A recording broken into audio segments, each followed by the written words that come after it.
welcome back to One Piece Anime Re-Review Part 45. And you're probably thinking, Nick, didn't you just do a re-review of this, I don't know, like a couple weeks ago? Yes, actually it was more like last week. Because at that point, I had concluded basically reviewing the 7th episode release for Dressrosa. This is the start of the 8th release for it. And there's one more set to come out for this season, so don't worry about that. This is discussing the first 5 episodes of this 13 episode batch. Episodes 720 to 725. There are 2 things wrapped up here. Like in the very first episode, we wrap up the fight between Luffy and Bellamy. That has been going on for a little while now. I think this has been going on now for about, I'd say, almost 15 episodes. We went for quite a while. This actually kind of started toward the end of part 6. And now we're basically wrapping it up in the very first episode. Yep. Luffy finally takes out Bellamy with one punch, just like he did when he has first fought with him. Way back in the Jaya arc. Yes. And with Bellamy taken care of, and here's the thing, all the executives have been defeated. All of them. Except one and Doflamingo. So we have Terrible here. Yep. We actually see it that, Trafalgar Law has had a crap beat out of him. He's been shot 6 times, bleeding everywhere. Luffy comes up wondering what the heck is going on. And, he sees him and he thinks he's dead. And it turns out Law is fine. And you're probably thinking, what happened to the bullet wounds? They explain in the very next episode that he actually swapped clothes, per se. Yeah, he swapped places with one of Doflamingo's men. Very briefly, for about 5 minutes, I'd say. He did shambles, swapped places with somebody who's actually on a different floor, and then once he was done with what he was doing, switched back and then told Luffy what the heck is going on. And of course, he can't exactly move very well. Also, he's still missing an arm. Yes, he got his arm chopped off by Doflamingo. I believe it was during the last set of episodes he got his arm chopped off. And of course, then we have the start of the epic fight between Luffy and Doflamingo. An actual fight, one-on-one. First starts with basically Luffy stopping Doflamingo from stomping on Law. And they also basically point out about the corazon on his back, basically representing his brother, and the fact that he doesn't like the fact he calls his power crew the Heart Pirates, even though offered the heart position in his executive roles. And he says the reason why, because he had no desire to work for Doflamingo. He really wanted to kill him so badly because of what he did to his brother. And they actually go a little bit more of his flashback. Yes, because all was known was in the flashback was simply what happened with his family, when they were strung up. Basically, what happened next after they were strung up, when everybody was knocked out by the color of the Supreme King Haki, which when Doflamingo basically first used it on the crowd and knocks everybody out. And then when he explains to the Tarbell, it's oh, you have the color of the Supreme King. It's basically, you have something called Haki. And he's like, Haki? What is Haki? It's a good thing at this point in the series, everybody who's been watching the series at this point knows what Haki is. Despite the fact Haki did technically make his first appearance way back in the flashback episode when Luffy was a kid, when he got his, it was right after he got his scar under his eye, the very same day that Red Hair Shanks lost his arm, and he used observation Haki on, of course, a Sea King. And of course, he uses the power. And of course, Tarbell hears about the terrible things that Doflamingo basically. First, he gets hit by a gangster, but by a street thug. So, Tarbell, Virgo, yes, Virgo, Pika, and Diamante decide to go and just shoot the street thugs. All because they hit Doflamingo. And then Mingo gets injured again, this time by tripping over a crack in the road. So what does Tarbell do? Burn down the frickin' town. Yep, burns the whole thing down. Basically, he's basically, they have the Don Quixote family. They're pretty much, in a way, act like a big mob family, with basically Doflamingo being the boss. And, of course, Tarbo being the chief, being like the second command of the actual group itself. And of course, Virgo in the flashback, like it does in present day, has got a piece of food stuck to his cheek. Now, as far as I know, there is no the only reasons explained in the series of why the heck the sticks to his cheek, because the fact Virgo isn't messy either. And here's a fun fact for you: guess how many times in the entire series that Virgo does not have something stuck on his face? Only once. When he had a spoon attached to his face and was knocked off his face by frickin' Sanji during the Punk Hazard arc. Oh, and currently Virgo's dead, so after this arc, you're not going to hear anything about Virgo ever again in the franchise, because, well, there's nothing much else to tell by him.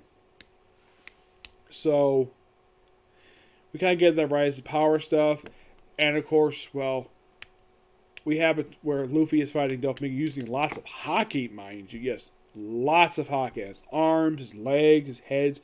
He practically beats the crap out of Doflamingo. At one point, we actually have, also in the actual battle, we have Law using a gamma knife on Doflamingo, which destroys his organs, but doesn't kill him, because Doflamingo uses his own devil fruit power to sort of, in a way, stitch together his organs. I'm not kidding, that's seriously what the guy does. And then, of course, well, that's when he starts his next round with Luffy. And fight goes on for a little while until Tarbo basically stops Luffy.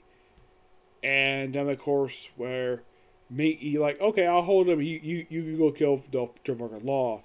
And Trafalgar Law basically says something that basically gets Tarbo upset. So he decides to nearly burn the crap out of the guy. So he basically uses the room, his ability, has his arm moved to slice up Tarbo's belly, and pretty much take out his power.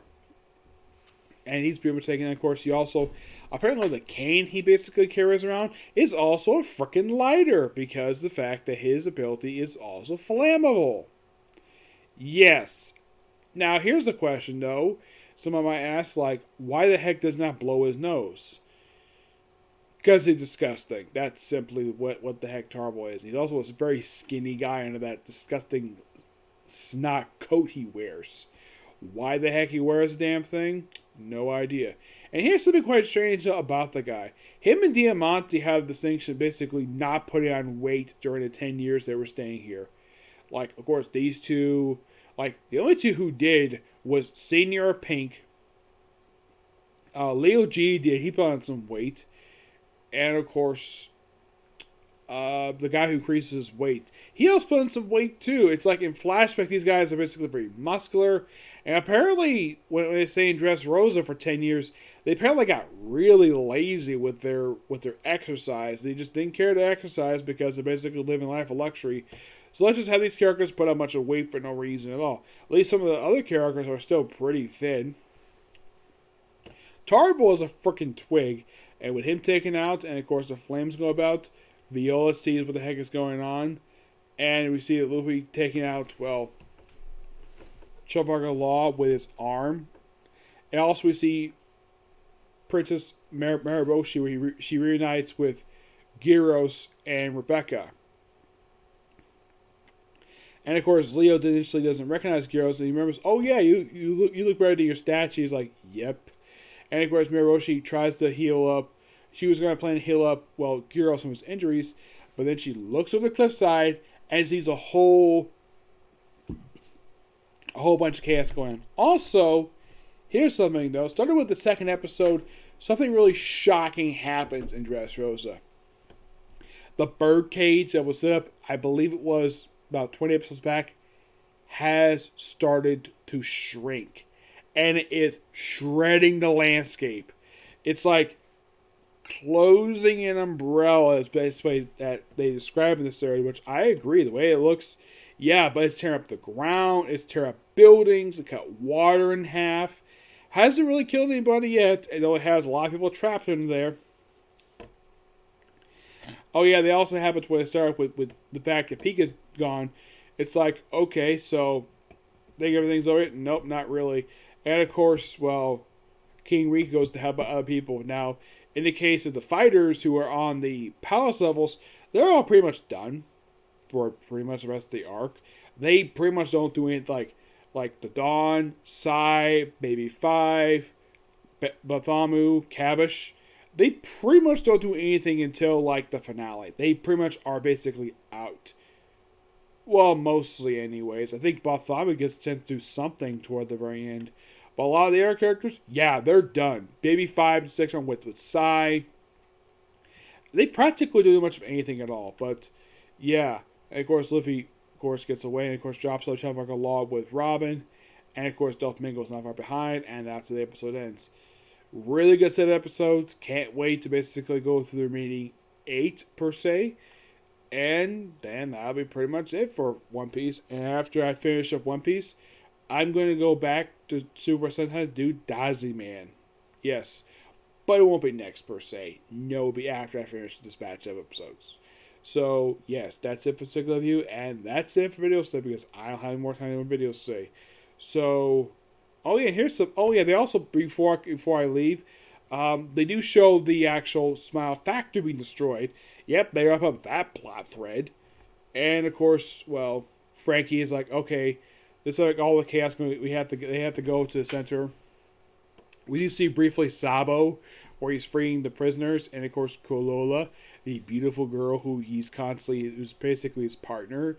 She of course is seen beating up people in the palace. And that's it. Oh yeah, in case you're curious though, Usopp pretty much with Take Out Sugar, he is done for the rest of the arc. Yeah, he's pretty much done. A lot of the air characters, like with the exception of Bartholomew, Law, like those two along with Luffy, they still got plenty to do, but everybody else, they're pretty much done. Their job is done. They're just there as spectators for the rest of the arc while Luffy beats the crap out of Doflamingo for the remaining portion of this arc. Yep. And, well, I'll be discussing more about that when I get to the finale for these set of episodes. Okay, so that's a particular review. Stay tuned for tomorrow for my review for the rest of these episodes. And hopefully you get a chance to start up Dazi Man tomorrow, okay? So next video. Bye.